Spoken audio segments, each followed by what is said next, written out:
Bismillahirrahmanirrahim. Assalamualaikum warahmatullahi wabarakatuh.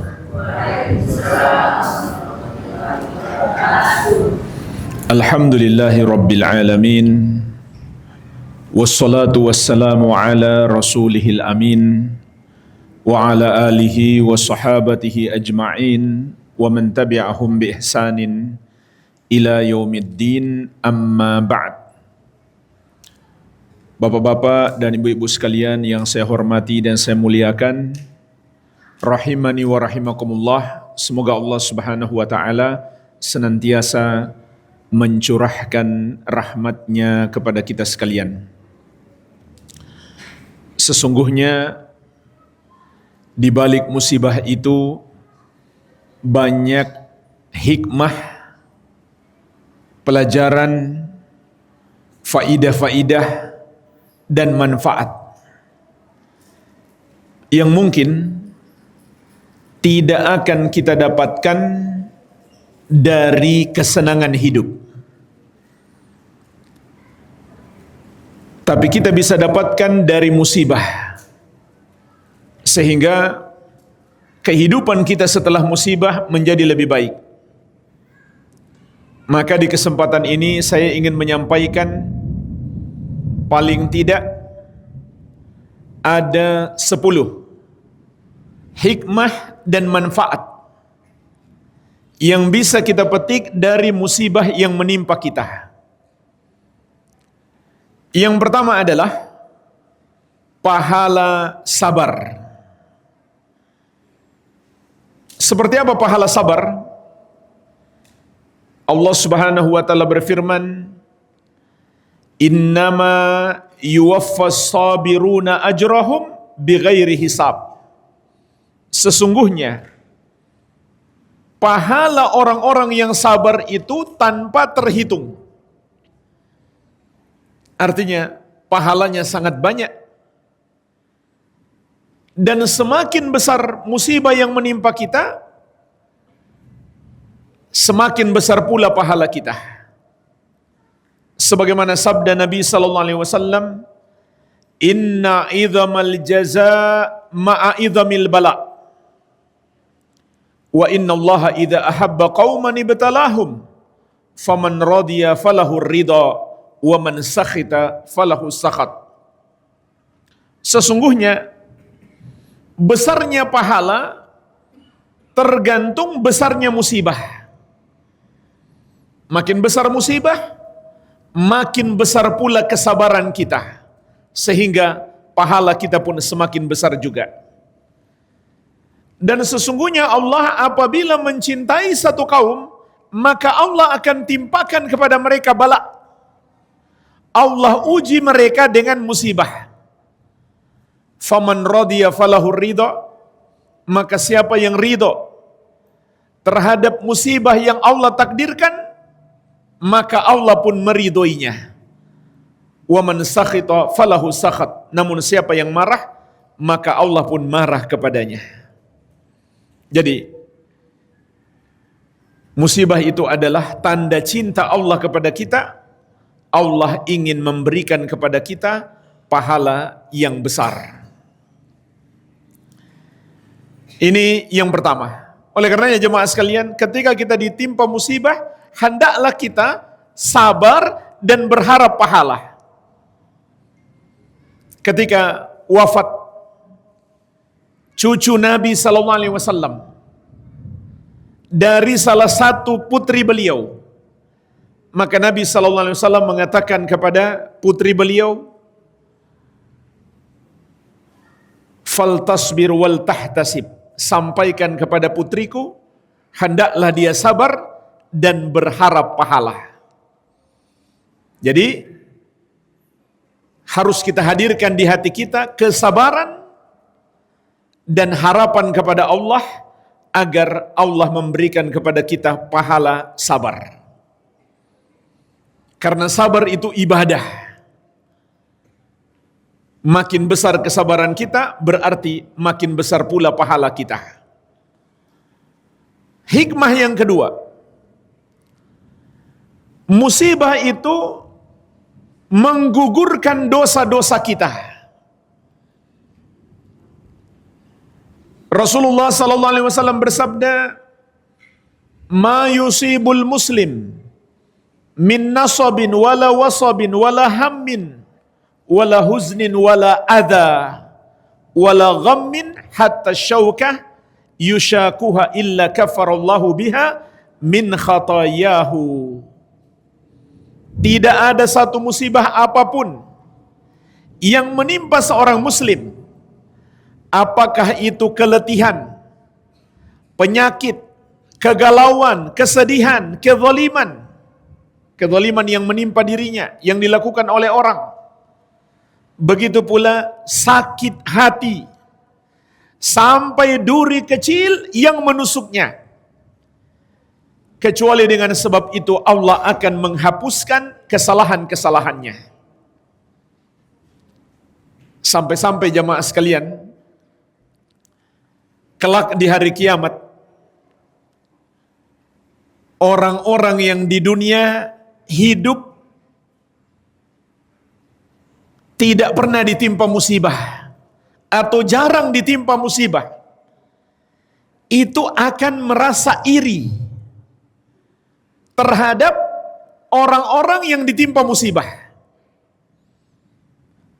Kalau di dunia orang yang nggak ditimpa musibah mungkin senang, tapi kelak di hari kiamat mereka merasa iri terhadap orang-orang yang ditimpa musibah, karena mereka melihat Allah Subhanahu wa taala memberikan pahala kepada orang-orang yang ditimpa musibah yang sangat besar dan dosa-dosa mereka diampuni. Sebagaimana Nabi sallallahu alaihi wasallam pernah mengatakan, "Yawaddu ahlul afiyah yaumal qiyamah hina yu'ta ahlal bala ats-tsawab law anna juludahum kanat quridat fid dunya bil maqarid." Orang-orang yang dulu ditimpa orang-orang yang dulu di dunia tidak ditimpa musibah, maka kelak di hari kiamat ketika mereka melihat balasan Allah kepada orang-orang yang ditimpa musibah, mereka berharap andai saja dulu ketika di dunia kulit mereka digunting-gunting, dipotong-potong, ditarik dengan gunting besi. Artinya jamaah sekalian, mereka berharap coba saja waktu di dunia kita dapat musibah besar, maka hari ini kita akan dapat pahala besar dan pengampunan dosa.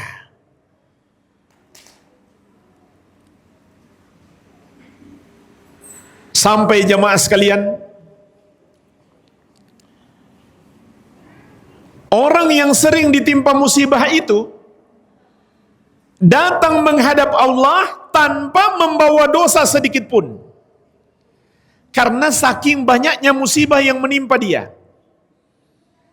Sebagaimana sabda Nabi sallallahu alaihi wasallam, "Ma yazalul bala bil mu'min wal mu'minah fi nafsihi wa waladihi wa malihi hatta yalqallaha wa ma alaihi khati'ah."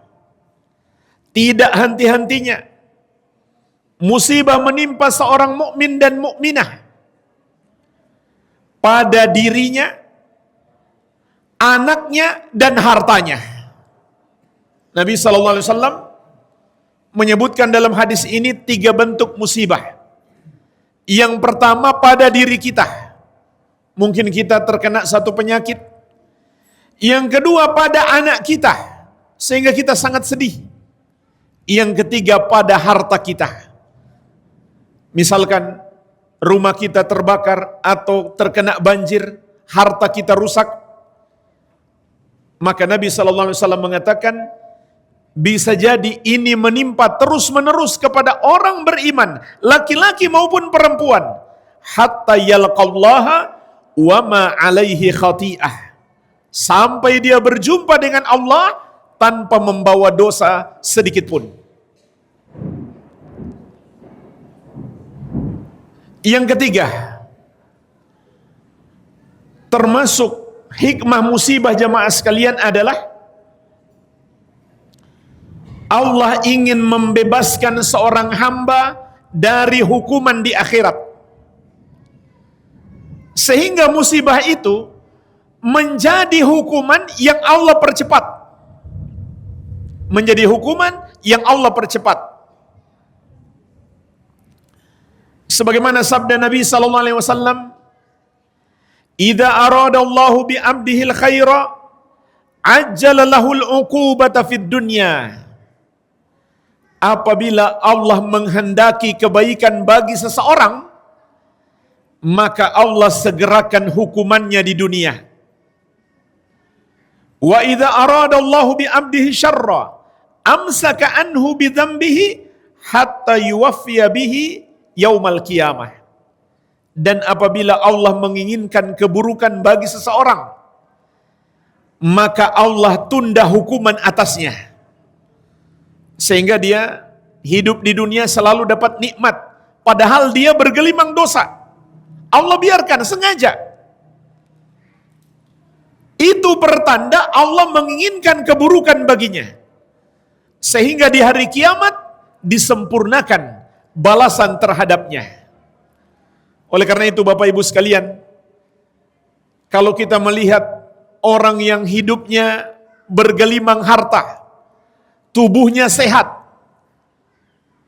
tapi dia terus berbuat maksiat, maka ketahuilah orang itu sesungguhnya sedang mendapatkan hukuman dari Allah. Apanya yang dihukum? Hatinya. Allah jadikan hatinya semakin jauh dari Allah. Sebagaimana sabda Nabi sallallahu alaihi wasallam, "Idza ra'aitallaha yu'til 'abda minad dunya 'ala ma'asihi ma yuhib, fa innama huwa istidrajun." Kalau kamu lihat Allah berikan nikmat dunia kepada seorang hamba yang disenangi oleh hamba tersebut, padahal si hamba itu terus-menerus berbuat maksiat, maka itu hanyalah istidraj, azab Allah yang datang dalam rupa kenikmatan. Apanya yang diazab? Hatinya semakin jauh dari Allah Subhanahu wa taala. Sebaliknya, orang yang ditimpakan musibah, Allah berikan hidayah. Karena dia sabar menghadapi musibah tersebut. Dan inilah hikmah musibah yang keempat. Allah akan berikan hidayah bagi orang yang sabar. Barang siapa menghadapi musibah dengan kesabaran, maka Allah akan berikan hidayah kepadanya. Sebagaimana firman Allah, "Wa may yu'min billahi yahdi qalbah." Barang siapa beriman kepada Allah, maksudnya dia beriman musibah itu terjadi dengan takdir Allah, kemudian dia hadapi dengan kesabaran, maka yahdi qalbah, Allah akan berikan hidayah kepada hatinya. Juga firman Allah Subhanahu wa taala tentang orang-orang yang sabar ketika menghadapi musibah, "Ulaika alaihim salawatu min rabbihim wa rahmah wa ulaika humul muhtadun." Mereka itulah yang akan mendapatkan salawat dari Rabb mereka, yaitu mendapatkan ampunan dari Allah, dan akan dicurahkan rahmat kasih sayang Allah, dan mereka itulah yang akan mendapatkan hidayah. Jadi di balik musibah ada nikmat yang sangat besar, yaitu nikmat hidayah. Kalau kita hadapi musibah itu dengan kesabaran. Yang kelima, orang yang ditimpa musibah akan mendapatkan ganti yang lebih baik daripada sesuatu yang hilang darinya. Contoh dia kehilangan rumah, maka Allah akan gantikan dengan rumah yang lebih baik. Bahkan dia kehilangan anak sekalipun, niscaya Allah akan gantikan anak yang lebih baik. Apapun yang hilang, Allah akan ganti dengan yang lebih baik. Tapi ada syarat.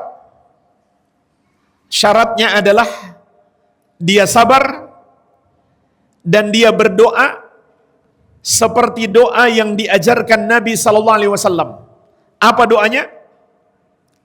Ada dua. Yang pertama, ucapkan inna lillahi wa inna ilaihi raji'un. Sesungguhnya kami milik Allah dan sesungguhnya kami akan kembali kepada Allah Subhanahu wa taala. Jadi jemaah sekalian, kalimat ini jangan hanya diucapkan, tapi pahami maknanya.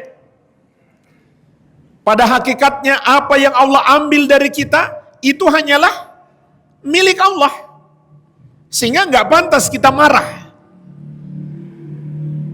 Dulu Allah memberikan kepada kita rumah, kemudian Allah ambil. Allah hanya mengambil miliknya. Dulu Allah menganugerahkan kepada kita seorang anak, kemudian Allah ambil. Allah hanya mengambil miliknya. Sehingga tidak pantas kita marah. Hendaklah kita ridho dengan apa yang Allah takdirkan. Ini makna kalimat inna lillahi wa inna ilaihi raji'un. Kita menyatakan ridho terhadap takdir Allah Subhanahu wa taala. Kemudian kalimat yang kedua, agar kita dapat ganti yang lebih baik, bacalah doanya. Doa yang kedua, Allahumma jurni fi musibati wa akhlif li khairan minha. Artinya, ya Allah, berikanlah pahala dalam musibahku dan gantikanlah dengan yang lebih baik darinya. Supaya mudah dihafalkan, coba Bapak Ibu sekalian kita baca bersama. Ikuti ya. Allahumma jurni fi musibati wa akhlif li khairan minha. Satu kali lagi. Allahumma jurni. Ya Allah, berikanlah pahala. Fi musibati. Pada musibahku ini. Wa akhlif li. Dan gantikanlah untukku khairan minha, dengan yang lebih baik darinya. Mudah dihafal ya? Ada yang sudah hafal? Jadi Bapak Ibu baca doa ini. Kata Nabi SAW, barang siapa membaca dua doa ini, inna lillahi wa inna ilaihi raji'un, kemudian Allahumma jurni fi musibati wa akhlif li khairan minha, pasti Allah akan gantikan dengan yang lebih baik. Yakin, Allah akan gantikan dengan yang lebih baik daripada sesuatu yang hilang. Masya Allah, ada hadiah nih. Siapa yang sudah hafal doa tadi? Ini ada hadiah bagi yang sudah hafal.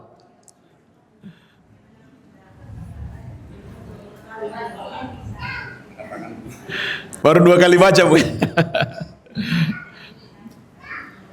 Ada yang sudah hafal, Bapak-bapak? Ini ada sedikit hadiah nih, ada amplop khusus yang sudah hafal. Tapi nanti bagi semua jamaah ada amplop juga. Ini yang sudah hafal saja.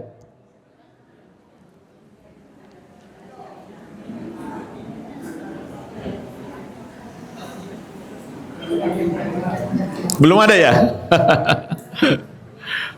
Belum ada yang hafal. Kalau nggak ada saya bawa pulang aja amplop ini. Baik, sekarang kita lanjutkan ya. Yang keenam,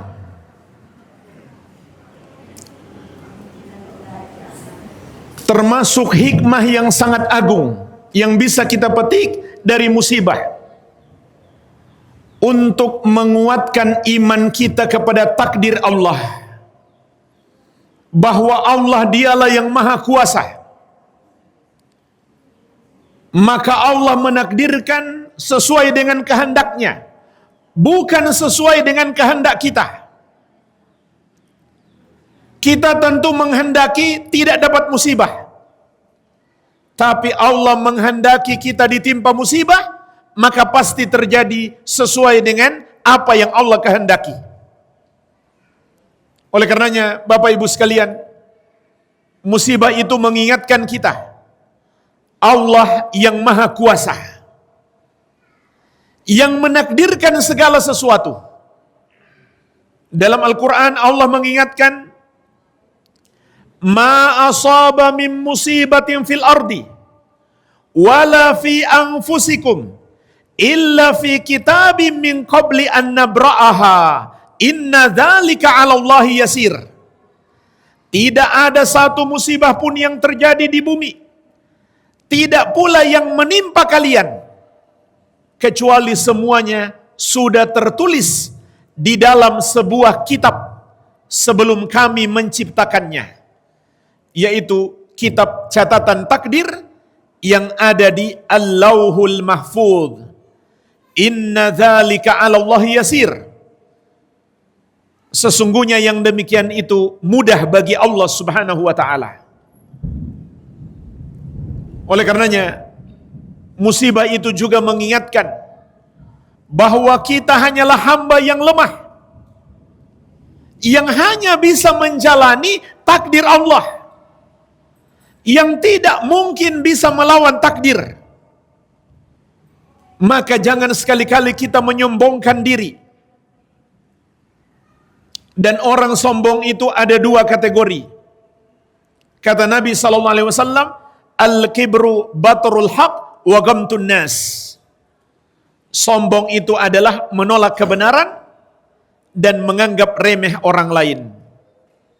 Apa itu kebenaran? Ajaran yang datang dari Allah Subhanahu wa taala, yang ada di dalam Al-Quran dan hadis. Kalau ada seorang muslim menolak ajaran Al-Quran atau ajaran hadis, itulah orang yang sombong. Termasuk juga orang yang sombong, orang yang gak mau sholat. Bahkan sudah ditimpa musibah, masih juga gak mau sholat. Mau tunggu disolatkan dulu. Mau tunggu musibah yang bagaimana lagi baru mau sholat. Padahal Allah Subhanahu wa taala mengatakan, wasta'inu bisabri wassalah. Minta tolonglah kamu kepada Allah dengan sabar dan sholat. Seorang wanita yang tidak mau pakai jilbab, itu adalah wanita yang sombong. Wanita yang mau pakai jilbab, tapi jilbabnya tidak sesuai syariat. Sudah berjilbab, tapi pakaiannya masih ketat. Itu jilbab yang tidak sesuai syariat. Maka hendaklah berjilbab sesuai syariat agar kita tidak menjadi orang yang sombong. Jadi kita nggak pantas menyombongkan diri. Kita hanyalah makhluk yang lemah. Allah dialah yang maha kuasa. Yang ketujuh, termasuk hikmah musibah, mengingatkan kita untuk selalu bertawakal kepada Allah. Bergantung hati hanya kepada Allah yang satu saja. Dan berdoa, bermohon hanya kepadanya. Kenapa jemaah sekalian? Karena apabila hanya Dia yang maha kuasa menimpakan musibah kepada kita, hanya Dia pula yang maha mampu menghilangkannya. Hanya Allah juga yang maha mampu mencegah musibah sebelum musibah itu terjadi. Maka berdoalah hanya kepadanya. Allah Subhanahu wa taala berfirman, "Amman yujibul mutarra idza da'ahu wa yakshifu su'a." Siapakah yang dapat mengabulkan doa orang yang kesusahan tatkala dia berdoa kepadanya, Dan siapakah yang dapat menghilangkan keburukan itu? Hanya Allah. Maka jangan sekali-kali kita bergantung hati kepada selain Allah. Jangan sekali-kali kita berdoa, bermohon kepada selain Allah. Dan bergantung serta berdoa kepada selain Allah, itu adalah dosa terbesar yang disebut dosa syirik. Dan itu juga suatu kebodohan. Kenapa? Karena hanya Allah yang maha mampu menolong kita. Sehingga Allah mengatakan, وَلَا تَدْعُ مِن دُونِ اللَّهِ مَا لَا يَنْفَعُكَ وَلَا يَضُرُّكَ فَإِنْ فَعَلْتَ فَإِنَّكَ إِذًا مِنَ الظَّالِمِينَ. Jangan kamu berdoa kepada selain Allah yang sama sekali tidak bisa memberi manfaat kepadamu, tidak pula bisa menimpakan mudarat.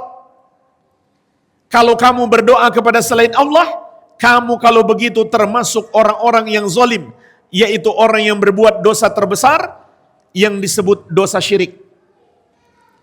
Allah Subhanahu wa taala juga berkata, "Kullu yusibana illa ma kataballahu lana, huwa maulana, wa 'alallahi falyatawakkalul mu'minun." Katakanlah, tidak akan pernah sesuatu menimpa kita, tidak akan ada satu musibah pun yang menimpa kita kecuali yang Allah takdirkan bagi kita. Dialah yang melindungi kita. Dialah yang maha melindungi. Maka hendaklah hanya kepadanya, hendaklah hanya kepada Allah orang-orang yang beriman itu bertawakal. Bertawakal itu artinya jemaah sekalian, kita bergantung hati dan kita memasrahkan diri kita, keselamatan kita hanya kepada Allah yang satu saja. Tidak kita gantungkan, tidak pula kita pasrahkan kepada selain Allah. Maka saat itu Allah pasti memberikan pertolongan kepada kita. Sebagaimana janji Allah, "Wa may yatawakkal 'alallahi fahuwa hasbuh." Barang siapa bertawakal, bergantung hatinya hanya kepada Allah, cukuplah Allah sebagai penolongnya. Jadi pasti Allah tolong orang yang hatinya bertawakal, bergantung hanya kepada Allah Subhanahu wa taala. Yang kedelapan, termasuk hikmah besar di balik musibah yang menimpa kita adalah mengingatkan kita untuk bertobat. Berarti jemaah sekalian, musibah itu merupakan tanda sayangnya Allah kepada kita. Allah nggak biarkan kita, tapi Allah ingatkan untuk bertobat dengan adanya musibah. Sebagaimana Allah ingatkan, "Zaharal fasadu fil barri wal bahri bima kasabat aydin nas liyudhiqahum ba'dalladzi 'amilu la'allahum yarji'un." Telah nampak musibah dan malapetaka di daratan dan di lautan karena dosa-dosa yang dilakukan oleh manusia.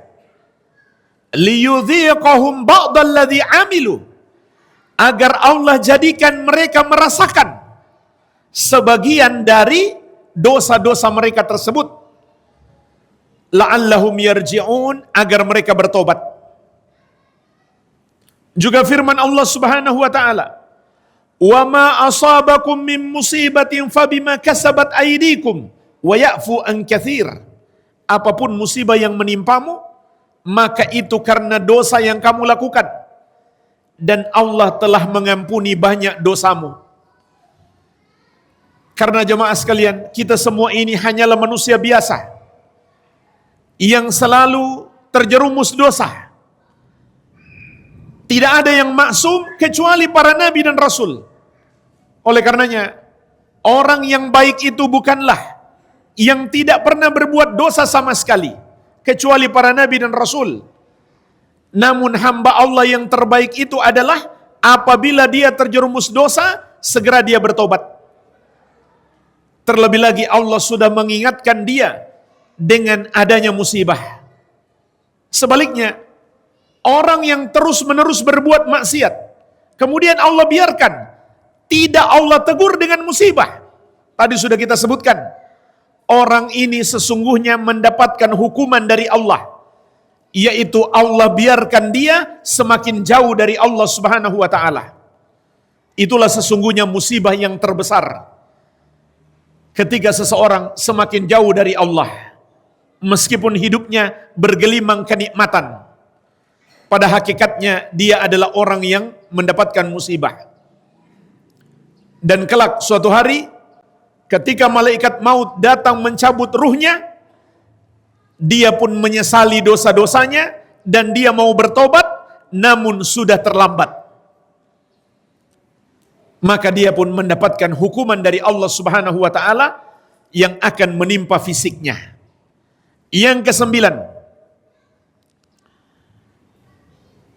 termasuk hikmah musibah adalah mengingatkan betapa banyak nikmat yang Allah berikan kepada kita. Seringkali jamaah sekalian kita tidak menyadari betapa besarnya dan betapa banyaknya nikmat yang Allah berikan kepada kita. Kapan kita sadari? Apabila nikmat itu sudah hilang. Oleh karenanya adanya musibah, meskipun tidak menimpa kita, tapi menimpa saudara kita, tetangga kita, itu harusnya menjadi nasihat bagi kita. Bahwa nikmat yang Allah berikan, hendaklah kita syukuri sebelum Allah mencabut nikmat tersebut. Karena Allah telah mengingatkan, la in syakartum la azidannakum wa la in kafartum inna adzabi lasyadid. Kalau kamu bersyukur, maka sungguh benar-benar akan kutambah nikmatku. Namun kalau kamu ingkar, maka sungguh azabku sangatlah pedih. Allah Subhanahu wa taala juga mengingatkan, wa daraballahu mathalan qaryatan kanat aminatan mutmainnah ya'tiha rizquha ragadan min kulli makan fakafarat bi an'umillah fa'adzaqaha Allahu libasal ju'i wal khauf bima kanu yasna'un. Allah Subhanahu wa taala telah membuat perumpamaan tentang sebuah negeri yang dahulunya aman lagi tentram, rezekinya datang melimpah ruah dari segala arah. Namun penduduk negeri tersebut kufur terhadap nikmat Allah. Mereka tidak bersyukur. Maka Allah timpakan kepada mereka pakaian kelaparan dan ketakutan disebabkan dosa yang mereka lakukan. Jadi adanya kekurangan makanan, adanya kekhawatiran dan ketakutan, itu disebabkan kita tidak bersyukur atas nikmat yang Allah berikan. Maka hendaklah kita bersyukur agar Allah Subhanahu wa taala menambah nikmatnya kepada kita. Yang ke-10, yang terakhir jamaah sekalian, termasuk hikmah besar di balik musibah adalah menjadi kesempatan bagi kita untuk menolong orang lain. Menolong orang-orang yang kesusahan. Dan pada hakikatnya ketika kita menolong saudara kita yang kesusahan, sesungguhnya kita sedang menolong diri kita sendiri. Rasulullah sallallahu alaihi wasallam bersabda, "Wallahu fi aunil abdi, madamal abdu fi auni akhih." Dan Allah akan senantiasa menolong seorang hamba selama hamba tersebut masih mau menolong saudaranya.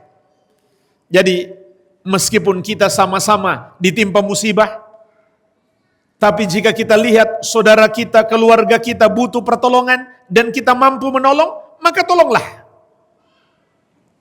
Dan terutama jemaah sekalian, agar Allah menolong kita di hari kiamat kelak. Sebagaimana sabda Nabi sallallahu alaihi wasallam, "Man naffasa an mu'minin kurbatan min kurabid dunya, naffasallahu anhu kurbatan min kurabi yaumil qiyamah." Barang siapa melepaskan satu kesusahan orang yang beriman di kehidupan dunia ini, maka Allah akan melepaskan darinya kesusahan di hari kiamat. Inilah jemaah sekalian, pembahasan ringkas 10 kebaikan, 10 hikmah, 10 pelajaran, 10 manfaat yang bisa kita petik dari musibah yang menimpa kita. Kalau kita bahas lagi, sesungguhnya masih sangat banyak faidah-faidah, pelajaran-pelajaran, dan manfaat-manfaat yang Allah berikan kepada kita di balik musibah yang menimpa kita. Sehingga jemaah sekalian, para ulama dahulu ketika ditimpa musibah, mereka bukan sekedar sabar, mereka juga ridho, bahkan mereka bersyukur dan mereka senang. Ditimpa musibah malah senang. Kenapa? Karena mereka tahu di balik musibah itu ada banyak sekali kebaikan.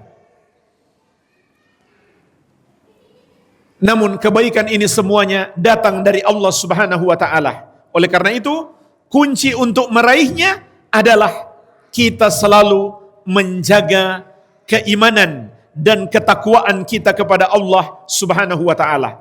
Kalau kita ditimpa musibah, tapi kita tidak bertakwa kepada Allah, maka itu adalah musibah yang lebih besar, dan tidak lama Allah akan timpakan lagi musibah yang lebih besar. Tapi kalau kita bisa memetik hikmah, maka Allah akan hilangkan musibah itu, dan Allah akan gantikan dengan kebaikan. Inilah yang bisa saya sampaikan. Sebelum kita tutup, saya ingin memberikan 5 pertanyaan terlebih dahulu. Siapa yang jawab dapat hadiah. Harus angkat tangan dulu yang mau jawab. Sebutkan hikmah-hikmah musibah. 1 saja, angkat tangan yang mau jawab. Ibu yang di pintu.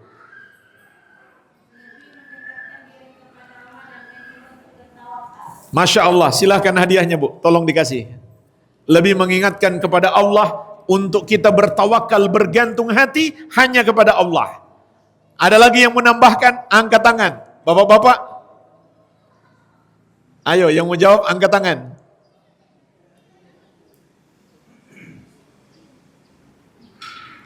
Silakan ibu-ibu atau bapak-bapak. Banyak tadi kita bahas kan, ada 10 loh. 1 saja saya minta. Silakan, sabar. Agar kita menjadi orang yang bersabar, sehingga dapat pahala sabar yang melimpah. Masya Allah, silakan Pak. Ada lagi? Silakan Ibu.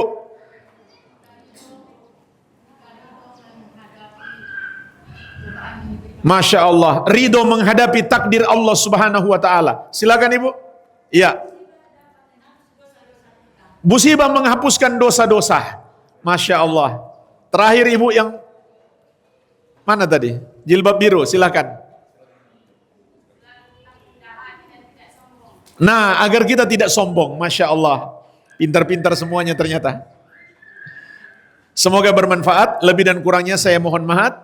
Wabillahi taufik. Walhamdulillahi rabbil alamin. Wassalamualaikum warahmatullahi wabarakatuh.